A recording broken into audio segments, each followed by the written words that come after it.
Tonight, Jimmy Kimmel. Times have changed drastically. Will his apology stop the calls for him to be canceled? Hollywood reacts. This is just my opinion, and I'm still working it through.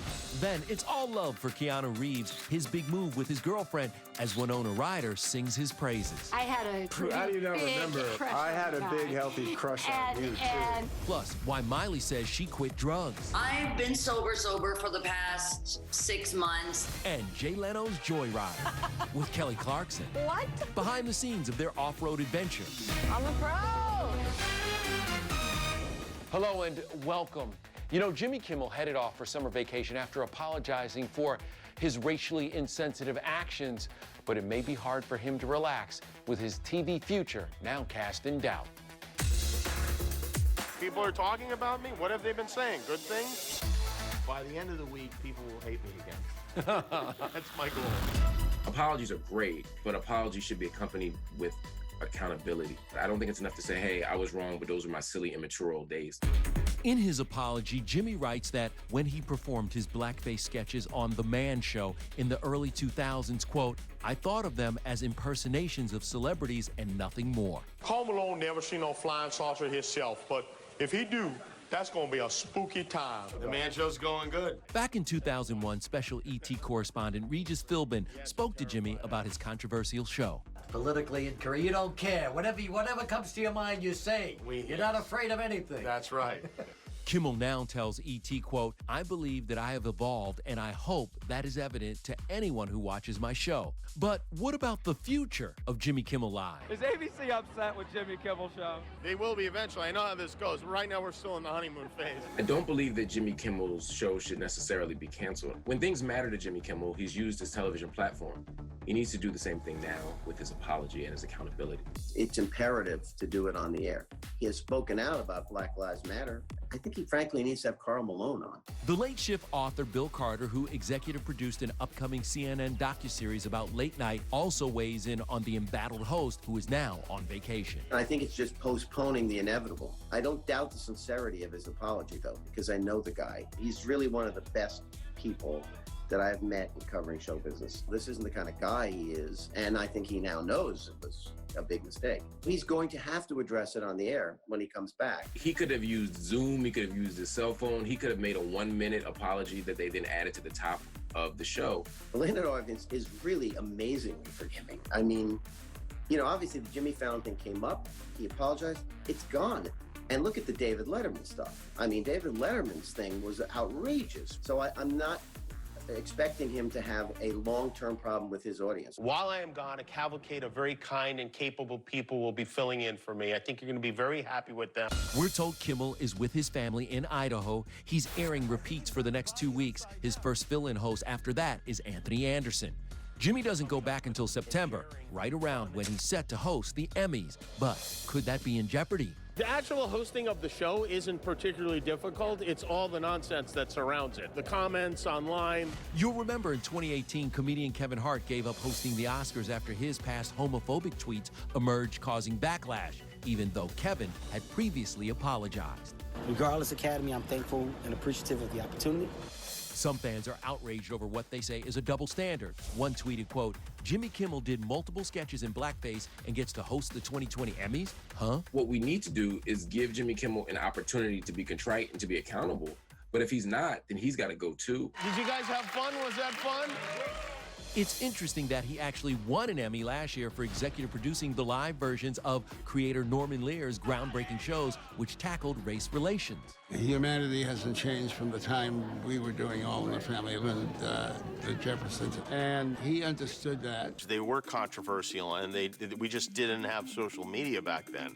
Maybe if we had social media back then, these shows wouldn't have survived. I don't know. There are many opinions on the Cancel Kimmel movement. We spoke with Let's Make a Deal host Wayne Brady. Do you still have to answer for your sins from 10, 20 years ago? Cancel culture is real because the power of social media is real. There are some people who what they've said and done is so heinous that, of course, you got to be canceled. Someone like Jimmy Kimmel, I've watched him as a fan, and I've been on his show a couple times. He has grown. People should be allowed the place to grow. If I said something stupid when I was 15, am I the same guy at 20? Am I the same guy at 25? Am I the same guy at 30? We should be allowed to learn and grow. That's something Wayne's been teaching his 17-year-old daughter, Miley. She's an actress on The Bold and the Beautiful. What's great is we were having these conversations before the tipping point. Yeah. And everything exploded. Because we had to have talks with her as a child of mixed race. We had to have talks when she was younger. This is how you may be treated. A few years ago, Wayne says he feared for Miley's life when the alarm at his house went off. The alarm company didn't accept the password that she gave, so they initiated an armed response. And all of a sudden, I had a flash. It was like, Miley, you need to get out of the house. The police would see this young black girl in this nice house in an affluent neighborhood where she can't answer certain questions. Mom's house is a block away. She had to grab stuff. I have this vision of her grabbing her clothes and her computer, running down the street going, like a little black kid in Malibu. So it's funny now, we can make light of it, but it's real. So we have to have those talks. Is that the reason why you posted that Who's Line clip? It went viral. It went crazy when you posted it. Man, can you pick out the man that robbed you? Number two? Y'all know that, right? That's what comedy is good for. That's the responsibility of someone. If I can make you laugh, I can make you think. We shot that last year, and it had nothing to do with the events of now, and then we forgot it until now. And we're sure glad you remembered it now, Mr. Brady. All right, well, good news for all you Matrix fans out there. Neo has gone back to work. And topping tonight's No and Tell, a rare glimpse at Keanu in love. The 55-year-old giggled and just couldn't stop smiling at the Berlin airport with 47-year-old girlfriend Alexandra Grant. Keanu arrived last week to resume filming on the 4th Matrix film. Whoa. And we didn't really need a reason to love this guy even more, but Winona Ryder just gave us one. In a new interview, Winona described how during this scene in 1992's Dracula, director Francis Ford Coppola urged the other actors on set to join him in yelling horrible things at her to get her to cry for the camera. She talked to us about it back then. I mean, I really started to have a breakdown and started to freak out and started to enough. Winona reveals now that Keanu refused to join in. These two still share a bond. We got married in Dracula, which I'm convinced we really did get married because it was a real Romanian priest. And so how are we not married? So are you guys legally married? I think that we're in ancient Romanian hello wife. Winona is also doubling down on her claim that Mel Gibson made anti-Semitic comments toward her at a party in the 1990s. Gibson's rep called her recollection 100% untrue. In response to that, Ryder told E.T., "I believe in redemption and forgiveness and hope that Mr. Gibson has found a healthy way to deal with his demons." Next up, Miley Cyrus, the singer celebrating a milestone. I've been sober for the past 6 months. Miley says she's in therapy and dealing with some heavy issues. My mom was adopted, and so a lot of the feelings that she had and inheriting some of that kind of abandonment feeling and a feeling of wanting to prove that you're wanted and valuable. The 27-year-old also talked to Variety's The Big Ticket podcast about the challenges of sobriety. It's really hard because, especially being young, you know, there's that stigma of like, you're no fun. And it's like, honey, you can call me a lot of things, but I know that I'm fun. It's a party in the USA. And we learned one more thing about Miley 2.0. During quarantine, she's also been abstaining from washing her hair. And in the past 4 months, I think I've washed my hair twice. Once for you and once for Sir Elton John. Live your truth, girls. Well, now let's move on to the ladies of the talk because it seems like they're getting real used to their new normal.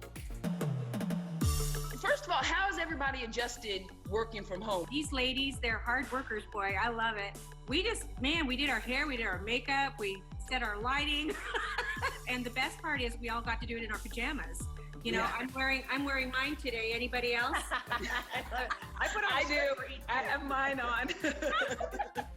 The Talk at Home is the place to be. So then I understand now why they picked you all to be the host of this year's Daytime Emmys, which gets a hand clap from me. Daytime Emmys air in primetime this Friday on CBS. And for the first time ever, they were shot virtually. How'd they do it? All the nominees taped an acceptance speech, but only the actual winners will be shown. That's over 80 speeches from all the nominees. We won't know the winners until they broadcast it, just like the fans. These ladies are all hosting from home. They sent us like these camera packages. It was all set up, and like the Emmy statue, which was kind of cool. It was my first time holding an Emmy. I just walked around the kitchen with it. I was like, I didn't want to give it back either. Well, you might not have to give it back. I mean, you guys are nominated. Right. We're nominated. Cheryl, you've won both for hosting and the show, right? Cheryl, where do you keep your Emmy? I was trying to mount it on the hood of my car. So where do you keep yours? Oh, in my office. Do you guys have any word? Have you heard anything? Are you anxious to get back together again? Hopefully we're going to be back in September back at home in our studio. So hopefully, everything crossed. We're right there with you, Mrs. O, keeping everything crossed. Well, now to Daytime's newest diva, Kelly Clarkson, and her joyride with Jay Leno. You ready? Yeah. Okay. In the driver's seat and dishing on her personal life. I never wanted to be in the limelight like how I am now. Then Top Gun Maverick was supposed to hit theaters today. This is your captain speaking. What to expect when the movie finally comes out. I have not told anyone in the world as much as I've just told you right now. And Jennifer Aniston on fighting typecasting after Friends. Stop playing this show.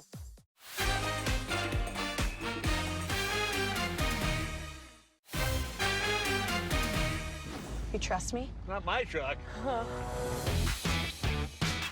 I have off-roaded quite a bit in my teen years and 20s, but not really. I think once you become a mom, you become not cool, Jay. And you just don't have time for things. I'm a pro! Kelly takes control and gets candid in tonight's Jay Leno's Garage. The episode was shot 4 months before Kelly filed for divorce from her husband of nearly 7 years, Brandon Blackstock. You can see she's still wearing her wedding ring. I never wanted to be in the limelight like how I am now. I'm a huge believer in low self-esteem. I feel like I have average self-esteem. My whole thing is, because there's an artist I'm thinking of right now, which shall remain nameless. You're out to dinner and it's just like so rude to their fans and like people coming up, and I was like, whoa, that's not how I roll. I'm like, did you forget that you're from Nowhereville and like you're lucky? It's a shame. Why, hello. Yes, it's those E.T. people, honey. Jay's love for cars goes way back, and he gave E.T. a tour of his real-life garage back in 1987. Is it a goal of yours to succeed Johnny someday? No, not really. I don't think so. I mean, I like hosting it. 5 years later, he'd become The Tonight Show full-time host. I just enjoy working on my bikes. This is just like a hobby for me. I never really gave any thought to, I wouldn't do this for a living. It's just relaxing, It'd be sitting down and actually working on my career. All right. We know that Jay loves his cars, but if you have a need for speed, then there's only one cure. It is heavy duty. We're with the Top Gun Maverick cast on the day the Tom Cruise film was supposed to premiere. He sets the bar really high. Plus, Tiffany Haddish's new side hustle. Wait a minute, let me stand up for my girl. The story behind her collaboration with Jason Mraz. I just had a feeling that she would be a strong voice for this song. Well, we're 6 months away from a return to the danger zone. Top Gun Maverick was actually supposed to be released today, but because of the coronavirus, it was pushed back to December. But trust me when I tell you, it will be worth the wait. Good morning, aviators. This is your captain speaking. Today's exercise is dogfighting. The student becomes the teacher in Top Gun Maverick, but what else should we expect from the sequel? It's one of life's mysteries, sir. Look, I can't talk about the story at all at this point. I could tell you, but then I'd have to kill you. Okay, Tom, we get it. You want to keep it a surprise, but we have some intel, like Jennifer Connelly's character has a connection to this line from the original film. Son, your ego is writing checks your body can't cash. High-speed passes over 5 air-controlled towers and 1 admiral's daughter. Penny Benjamin. Yep, there's rumors Connelly is that admiral's daughter, and Tom rekindles the romance. Tom, he always wants to top himself. Did he just go crazy this time? He sets the bar really high. Everything he does, he's like just pushing himself, going further and further. It's really extraordinary. Jay Ellis plays one of Mav's students. We did about 40 hours of flight training. Tom completely created our entire flight curriculum. I am so proud of them and what they've done, and it is heavy duty. I'm okay. You can be my wingman anytime. Val Kilmer recently revealed in his autobiography that he begged to be a part of Maverick. Cruise went for it. The reunion felt great, he wrote, but fans have been speculating just how involved Iceman is. One hint from the trailer is the pin Maverick placed on the coffin, the same pin Kilmer wore in the original. Take me to bed or lose me forever. Show me the way home, honey. Goose's son followed in his dad's footsteps and will be played by Miles Teller. He's a very dedicated actor, really cares, very committed, and I think he's going to be amazing. He flies like his dad. It's incredibly difficult. Half the guys were still puking, even up until their last day. He grows a stash like his dad. I felt different. People looked at me different. Started walking just, more confident. It was great. And he even oils up like his dad. I've never had more oil on me. The oil? Yeah, oh yeah. I love it. Well, let's move on to Mr. A to Z, Jason Mraz. It seems quarantine has inspired him to release some new jams and also help him and his wife find the perfect amount of space.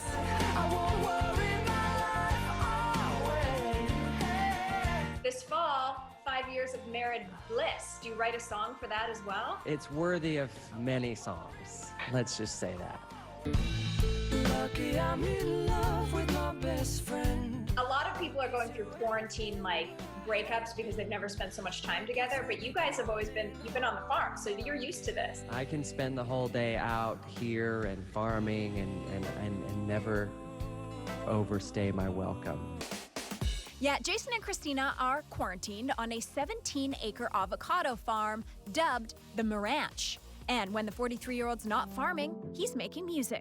Look for the good in everything. So you have a brand new album. It's very hopeful. Yes. When you listen to it. It's called Look for the Good. Look for the good in everything. If you look for the good, you will see the good. Look for the bad and you will find the bad. And I wanted to put something out that was positive. We were born to love, not hate. You're giving the money from this record to Yes. all of these different charities. 50,000 of my album advance went to Black Lives Matter. The remaining 200,000 of my album advance is going to a number of different charities that are fighting for social justice, civil rights, equal rights, etc. World peace begins within. I mean, how can I sing about all these hopeful ideas of equality, but not give something to the very systems that can help us reach and achieve equality? And you couldn't have collaborated with someone better for that on You Do You, Tiffany Haddish. You do you, I'll do me. Was not expecting that on a Jason Mraz album, so how did that happen? I just asked her, I was a big fan, and I just had a feeling that she would be a strong voice for this song. Wait a minute, let me stand up for my girl. On top of everything else, you're also doing this amazing Omaze project. I am offering one winner and a guest the chance to come to the Maranch to take a tour of our working avocado and coffee farm, as well as sit down for a farm-to-table lunch. There's plenty of fun things to marvel and to pick out. And I want you to have it all. I can't wait to see who wins that great prize. All right, coming up, Hollywood power players check their privilege at the door, the important conversation, and Jennifer Aniston's big friend's confession. That's next.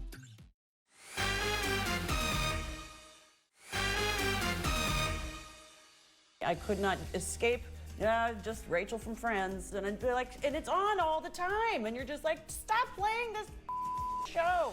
Jennifer Aniston talking about being typecast, and she is a part of a diverse group of actresses who are discussing Hollywood and the racial equality movement. Of course, Jen co-starred with Reese Witherspoon on The Morning Show.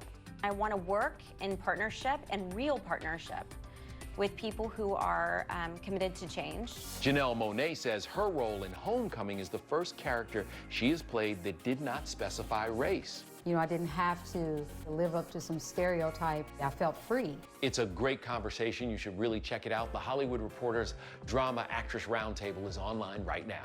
Take care, everybody.